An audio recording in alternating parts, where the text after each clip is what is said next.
ආයුබෝවන් මේක පොඩ්ඩක් නෙමේ අවුරුද්දක් පරණ වීඩියෝ ක්ලිප් එකක්. අපි යනවා මාතලේට. දැන් බටපොලේ ඉඳන් මාතලේට යන ගමන් ඉන්නේ. බබාට එතකොට මාස 3ක් 4ක් වගේ. ඉතින් මේ යක්කටුව හන්දිය පාස් වෙලා කුරුඳුගහ පැත්තට යනකොට තමයි මේ දෙපැත්ත පේන්නේ.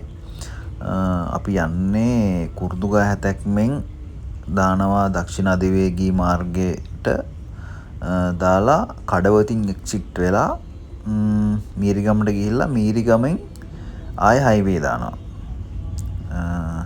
මේ තියෙන්නේ මීරිගම හයිවේ එක. ඉතින් මේ හයිවේ එකත් මාරම ලස්සනයි. මීට වඩා ලස්සනයි මේ එක්සිට් එකට කිට්ටු වෙනකොට ඈතින් ඔක්කොම කඳු ටික මේ පේනවා කඳු පන්ති මාරම ලස්සනයි. සහ මේ හයිවේ කියනකොට ෆස්ට් ටයිම් දැක්කා කෝච්චියක් යනවා ලංකාවේ. මේ ඔයාලට දකුණු පැත්තෙන් පේන්නේ කෝච්චිය තමයි. මම මේ හයිවේ එකේ දැන් 100 වාරයකට වැඩිය ගිහිල්ලා ඇති. උනාට එදා තමයි මම දැක්කේ ෆස්ට් ටයිම් එහෙම කෝච්චියක්. ඊට පස්සෙත් මම ආයෙත් 50 සැරයක් විතර ගියා ආයෙ දැක්කේ නැහැ. ඔය හයිවේ එකේ යක්කහ පිටිය අන්තිම එක්සිට් එක. ඒකින් එක්සිට් වෙලා අපි යනකොට අපිට සෙට් වෙනවා මේ කොස්කැලේ මම හිතන්නේ. ඒ ඔතනින් හැමදාම අපි යනකොට එනකොට නවත්තලා බඩේරුම් කරලක් කාලා කෝපි එකක් බීලා එහෙම සාමාන්‍ය යනවා. ඇත්තටම බඩේරුම් කරලක් තම්බල කනවට වඩා වෙනමම ආතල් එකක් තියෙනවා මේ පුච්චල කනකොට. ඒක බාබිකියු සීන් එකට වගේ.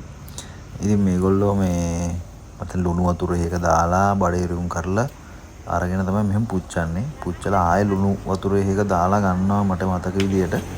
ඊට තව මේගොල්ලොන්ගෙම තියෙනවා පොඩි අර මේ ග්‍රේවි එකක් වගේ හදාගෙන ඒක මේ පොඩි මේ පින්සලකින් වගේ ගානවා. එතකොට ඒකේ තියෙන ඔක්කොම මේ කට ගැස්ම ටික සෙට් වෙන්න ඒක වෙන මාතලයක් හැබැයි රසයි මාර විදියට. ඔක දැන් හැමතැනම කරනවා. ඔක ඉතින් අර ගොඩක් තැන්වල මැජික් කෝන් කියලා ඕක වෙනම බඩේරු ඇට ටික ගලවලා අර මේ පොඩ්ඩක් චීස් ටිකක් එහෙම දාලා දෙන්නේ ඒකම තමයි ඉතින්. රුපියල් 150ක් වගේ වෙන්නේ මං හිතන්නේ. ඔය ආයේ ලුණු වතුර එකේ දාලා ගත්තා. පාර දෙපැත්තෙම ඇති වෙන්න තියෙනවා කඩ මං හිතන්නේ පාර දෙපැත්තෙම කඩ 15කට වැඩිය තියෙනවා. මේ ඔය කොස්කැලේ ලයින් එක ඉවර වෙනකම්ම තියෙනවා. මෙතන මේ බඩේරු විකුණන එක කරන්නේ නන්ද කෙනෙකුයි මාම කෙනෙකුයි මම හිතන්නේ හස්බන්ඩ් ඇන්ඩ් වයිෆ් වෙන්න ඕනේ. ඉතින් ඒ දෙන්න හරි සහයෝගයෙන් දෙන්න ගානට වැඩ ටික බැලන්ස් කරගෙන කරනවා. දැන් මේ අවුරුද්දකට කලින්නේ දැන් ඔක පොඩ්ඩක් නෙක්ස්ට් ලෙවල් වෙලා තියෙනවා. සමහර තැන්වල හැමතැනම නෙමෙයි. සමහර තැන්වල බාබිකියු මැෂින් එකක් එක ග්‍රිල් කරන සීන් එකේ බටර් ටිකක් එහෙම උඩින් දාලා එහෙම තියෙනවා. ඒක හොඳයි මං හිතනවා බඩේරුම් කරලක් කන එක හොඳයි. ඔය පාම් පිටි ගිලින් නැතුව කියලා. මොන වුණත් පාම් පිටි කනවා නැත්තේ නේ. ඔම තමයි සීන් එක. ඕගොල්ලෝ බඩේරුම් කන්නාසේදී මොනවද කියලා පොඩි කමෙන්ට් එකක් දාගෙන යන්නකෝ. මම දැන් අපේ වැඩේ නම් රෙඩි වෙගෙන යන්නේ අන්තිම කෑල්ල.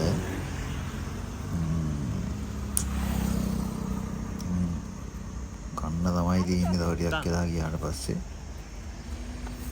නාය අපිට දානවා අර මම කලින් කිව්වා වගේ මේගොල්ලොන්ගේ අර මිරිස් අනම් මනම් ටික දාලා දෙහි එහෙම දාලා හදාගත්ත පොඩි ග්‍රේවි එකක්. මම පොක්සිකල් එක වගේ දීලා තින්නේ කන්න. ඉතින් අපි ඒක කෑවා. කනකොට වීඩියෝ කරන්න බැරි වුණා. පෙරේතකම වැඩි හින්දා. ඒක තමයි මං ආදල්ම පොට් එක. මාරම ලස්සනයි. S2කට කොළ පාටට. මාර ලස්සනයි. වියනක් වගේ උඩ තියෙනවා. වැඩි හරියක් කොස් ගස් තියෙන්නේ. මෙතනින් බලාගෙන යන්න ඕනේ පොලිසියෙන් ඉන්නවා ට්‍රැෆික් එකේ. සහ දෙපැත්තේ මිනිස්සු පොඩි ළමයි පාර පයින්නවා. මේකේ ගොඩක් දවස් වලට පොයට වීකෙන්ඩ් වල දිගටම වාහන තියෙනවා. කියන්නේ සෑහෙන පිරිසක් එනවා දඹුල්ල මාතලේ යන්න. උමන්දාවටත් යන තියන්නේ තව ඉස්සරහින්. ඔතන ඉස්සරහ රිදී විහාරය තියෙනවා. මාර ලස්සනයි. ඉස්සරහට සෑහෙන ලස්සන තියෙනවා. මේකත් මරු මේක යටවත්ත පාරේ. මෙතනට හරියටම කියන නම් මම දන්නේ නැහැ. මෙතනට පේනවා ඈතට ලස්සන බුදු පිළිමයක් පේනවා. ඔය කඳු පන්ති සෙට් එකක්ම පේනවා. මාර හුණගක් ඉන්නේ මෙතන. මෙතන තියෙන රොටි කඩ නයිමිරිස් එක්ක. ආයේ රියල් නයිමිරිස් ඒව නම් රොටිය කනකොට අඬාගෙන කන්නේ කඳුළු බේරෙනවා. කඩ දෙකක් තියෙනවා අතන. උඩ තියෙන්නේ තේක ගස්. උඩ ඔය පේන්නේ තේක ගස්. මම දැක්ක මේ ළඟදී ඔතනක් ඔය ඉඩමක් දන්න විකුණන්නත් දාලා තියෙනවා. ඔය ඔක්කොම තේක ගස්. මාරම ලස්සනයි එතනට. පාර වංගු වැඩි හොඳටම ඔය හරියේ.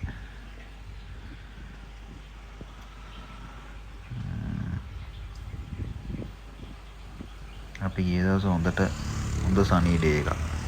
උඩට ඉර තියෙනවා. නරු කොම්කිල් නැත්තම් ගොඩක් වෙලාවට වැස්ස. සෑහෙන වෙලා දවස් වලට අපි යන දවස් වලට වහිනවා. එතකොට එහෙම බහින්නත් බෑ. මේක මරු.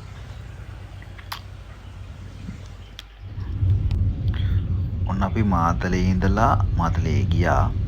ඒ ඉඳලා කොහොම කළා දැන් මේ තුන්වෙනි දවසේද ඔය තුන්වෙනි දවසේ අපි යනවා මේ මාතලේ ටවුන් එක මං හිතන්නේ.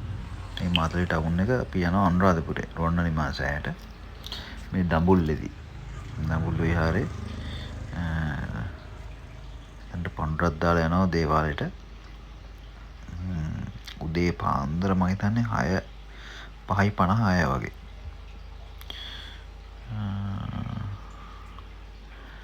මේ අපි පණ්ඩර දාන්න යන්නේ විෂ්ණු දෙවියන්ටද ගණ දෙවියන්ටද මන්ද?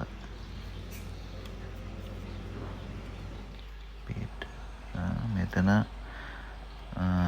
දඹුල්ලේ ඉඳන් අනුරාධපුරයට යනකොට හම්බුනේ මාරම ලස්සනයි සන්සෙට් එකක් තියෙනවා. කුඹුරුත් මේවා කරලා මේ මාර ලස්සනයි. ඒ මරු එක. මෙතන අර ගස්වස්සෙන් ඉර එනකොටත් මාරම ලස්සනක් තියෙන්නේ. මොනරුත් ඉන්නවා සෑහෙන.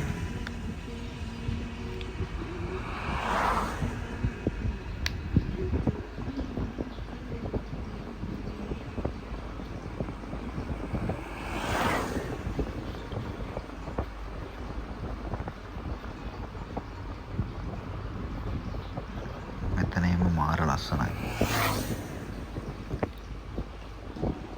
අර ගමක ගැමි සුන්දරත්වය පේනවා ටිකක්. මීදුමත් එක්ක මීදුම බාලා තියෙනවා. එතන ඉරත් එක්ක එනකොට මේ කුඹුරුත් එක්ක මාර වෙනම වයිබ් එකක්. ඉතින් අර අපේ පැත්තේ මෙහෙම අපේ පැත්තේ නැති දෙයක් ඉඳලා අපිට මැජික් වගේ. මේ පැත්තේ කට්ටියට ඉතින් ඔබ මහ ලොකු දෙයක් නෙමෙයි හැමදාම දකින්න හින්දා.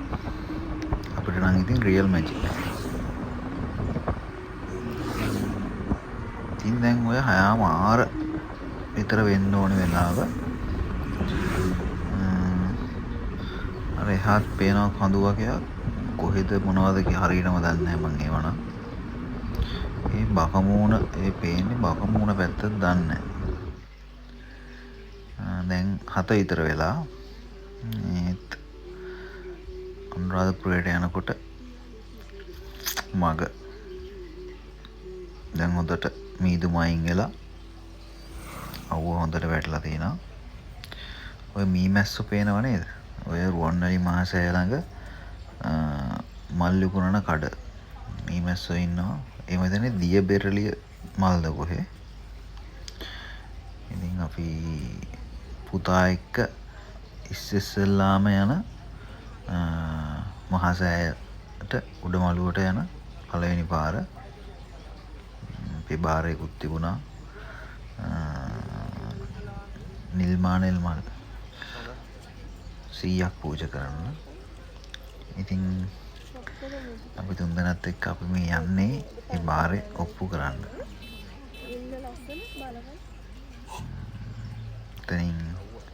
මෙතනින් තමයි මල් ගත්තේ.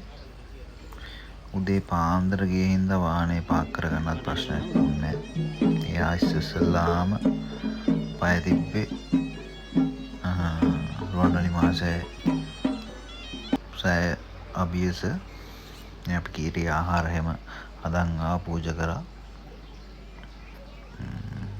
රුවන්වැලි මහසෑය වන්දනා කරනවා නම් බටහිර දොරටුවෙන් තමයි වන්දනා කරන්න ඕනේ කියන්නේ. එතකොට මම ඒකේ කතාවක් තියෙනවා.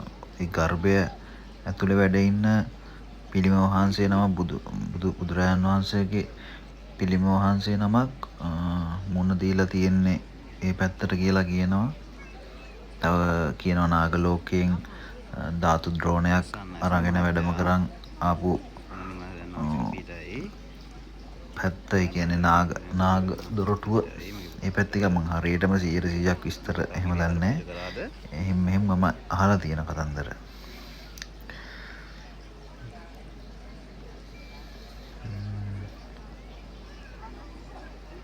ඉතින් අපි රුවන්වැලි මහසෑය වැඳලා දැන් යනවා ශ්‍රී මහා බෝධියට වඳින්න.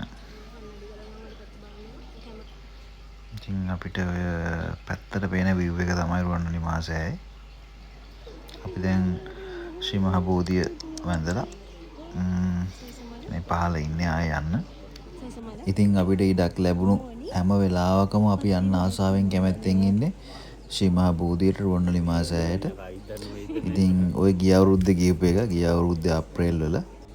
ඉතින් මේ අවුරුද්දෙත් දෙයනේ කියලා අපිට යන්න පුළුවන් වුණා. අනිවාර්යෙන් ඒකේ වීඩියෝ එකත් අපි අරන් එනවා. එනම් පරිස්සමෙන් ඉන්න හැමෝම ජය වේවා. දරුවන් සරණයි.